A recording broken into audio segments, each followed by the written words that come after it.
Look Outreach is underwritten by the generous support of Munter Enterprises. Family owned and operated since 1972, integrity is important, as our family name is on every project. Our word is our bond. Munter Enterprises. Just build it.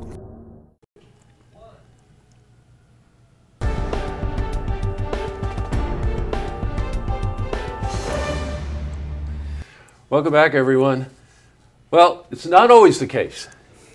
However, when a topic is really important to a community, it tends to draw a lot of talented people, passionate people, intelligent people, and people that have opinions. Well, as you know, we've been following very closely the recommended change in the form of government in Saratoga, and we're presenting differing opinions on this. And we will continue to do so right up to Election Day, when hopefully you will make an informed decision as to whether or not there should be a change in the form of government in Saratoga. And joining me today are two members from the Saratoga Charter Review Commission, Jeff Altamari and Gordon Boyd. Welcome, guys.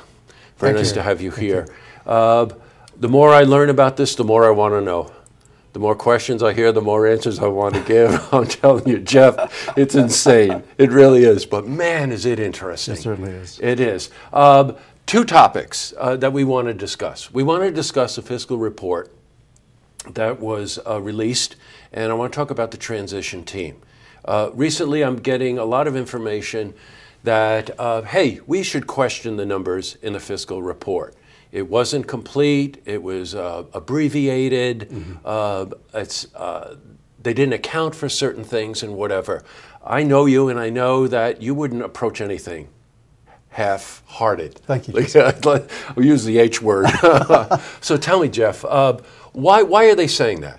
Well, you know, mea culpa. I think I should say that. We clearly have been tracking the potential cost of this endeavor for as long as we decided to go with the council manager direction. And I've been working with the commission, and because of my background, which happens to be in finance, I worked for a large Fortune 500 company as a financial executive. It kind of fell in my lap.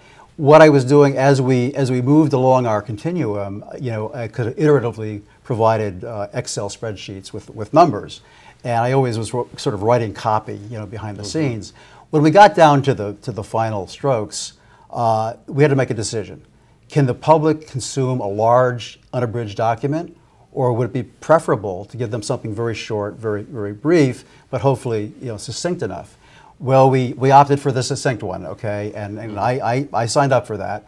But meantime, I did always have the unabridged version in my pocket, which does a much better job, I think, of explaining some of the underlying assumptions and the detail. We went with the short version. There have been people who have said, you know, they don't think it's adequate. They question the authenticity of the assumptions. So we have kind of, you know, reconvened as a commission and said, no, we owe the public the longer document. You know, we want to obviate confusion. So we're planning to supplant what we have as our official financial disclosure document, probably tonight, okay, when we vote, with a longer one. Everyone's seen it. The numbers don't really change, Jesse.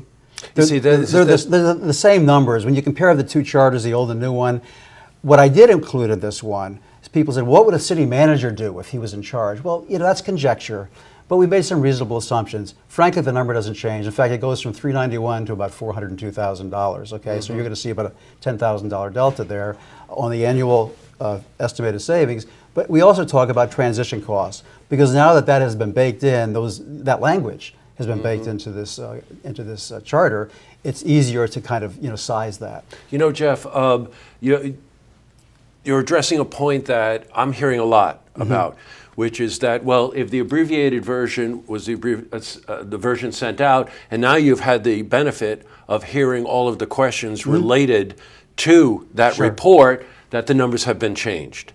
That in the lengthier version that will be sent to the public, that the numbers are changed. You're not going to see that. The same 391 is there. There's a lot more context, a lot more color. Yeah, okay? I got it, sure. And then on the assumptions about, because when you get to the next question, what would a city manager do? Well, the level of confidence in that statement becomes decreases, because we don't know what a city manager would necessarily do. We say they might do this, they might do that, because people want to know what would a city manager do in this town. Okay, so we make some assumptions which I think are valid. You know, Gordon, you and I have known each other for a long time. It's great. I remember you running for mayor. I remember you running for supervisor. You've always been involved You really care about the community. The big question that I get concerning you is, okay, I was against this. I was a member of Success. I think I even didn't you name the group? Now you're for the change. Why? Well, it's been experience and observation. Wow. I decided a couple of years ago that I thought that the changes here in Saratoga, especially the economic changes, development and activity, and the need to relate to major corporate players in the region like NIRA, like Global Foundries and so on, that these changes the city government was not keeping up with these changes. And an illustration came up in my own personal involvement with a project on Washington Street for Bethesda Church that, along with Rip Van Dam and Adelphi Hotel, we were being required to replace the storm sewer under Washington Street. We found an opportunity for the city to apply for money to the state government, and the mayor put a meeting together, and the city engineer was there who works for the Public Works Department, which is a different silo from the mayor. Right. And the city engineer would not apply for the money to help offset the cost of these requirements. And there was nothing that the mayor of the city could do to direct the city engineer to apply for this money that would have underwritten maybe half of the cost of that aspect of the project. So that to me was a frustration that I thought was really unnecessary, and if it happened to me and these other two developments on Washington Street, to Bethesda Church and the Adelphi and the Rip Van Dam, that kind of thing can happen to anybody in town, and it's just no way to run a railroad. Yeah, and I've heard of other examples like the one you just gave. Yeah. And I know there's always two sides to those kinds of stories, but I think the word that Gordon uses, which is really operative in this, is silos. That the current form of government, the way it is set up, is really set up as silos. Like, how is that, how do you change that so that it becomes more efficient, that it becomes more involved, and more of a collaboration between all of the different departments? I really did have a feeling that we would get about halfway through this interview and then run out of time. So we're going to break this into two parts, okay? The second part I'd like to talk about are the transition costs, what's included, what isn't included, and what's involved with a transition. So hang in, and we'll start part two in just a minute, okay? To see part one, you can head to our website, looktvonline.com.